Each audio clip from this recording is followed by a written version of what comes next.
Okay, hi colleagues.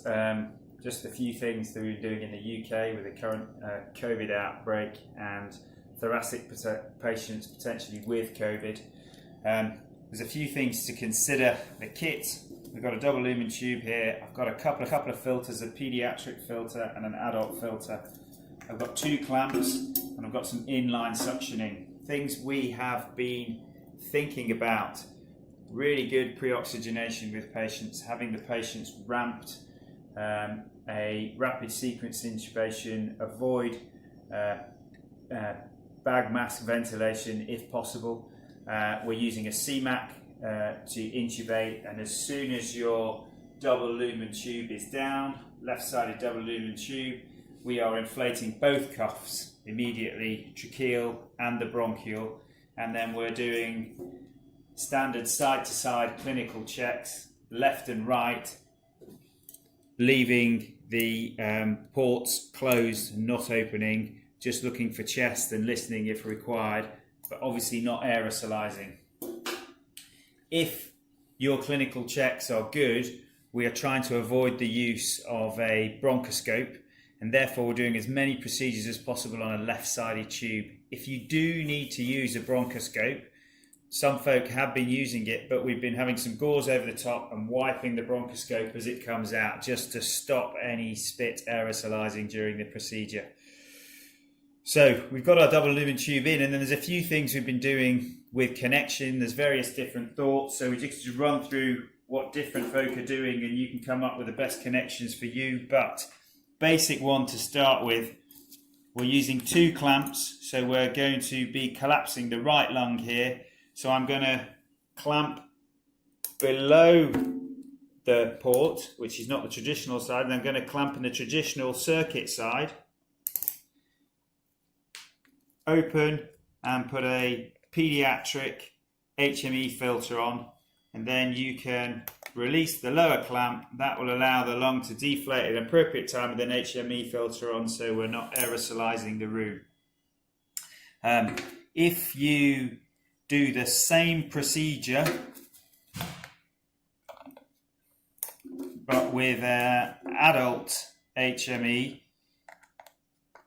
it's a bit more clunky when you're in place. So there's a few things we can do to change that around. Some folk have been putting an extra catheter mount on.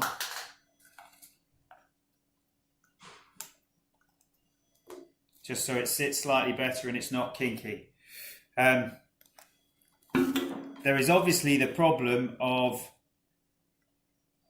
re-inflating the lung, so there's a few other connections that we can think about doing. We can put our pediatric port back in and connect up. This way we've still got our ports that we can open and close, so we can re-inflate the lung when necessary without disconnecting here. And that's useful intraoperatively when you're trying to inflate the lung when at the surgical request. If you do that maneuver with an adult HME, beware of some kinking here. There's a couple of other things that we can think about. Suctioning the lung is important. We normally use suction catheters, but they're at risk with a suction catheter of spreading saliva and spit and aerosolizing around the theatre. So we've thought about using some inline closed circuit suctioning. Again, using your clamps appropriately when you're going to put this stuff in.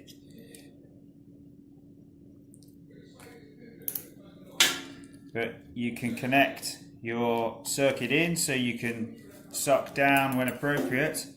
You can still use your HME filters, and you can still actually connect up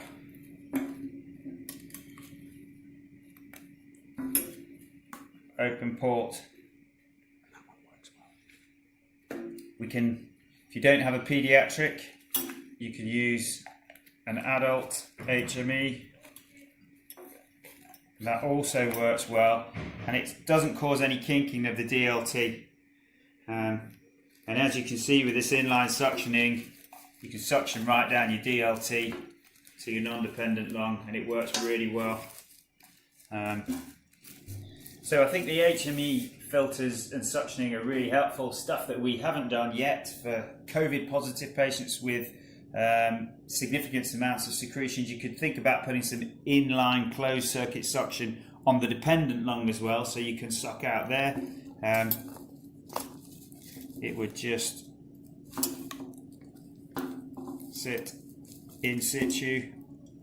So there's all kinds of variations that we can think of. I think the compromise is trying to keep it as normal as possible, with trying to reduce aerosolization when you've got your tube open to the environment.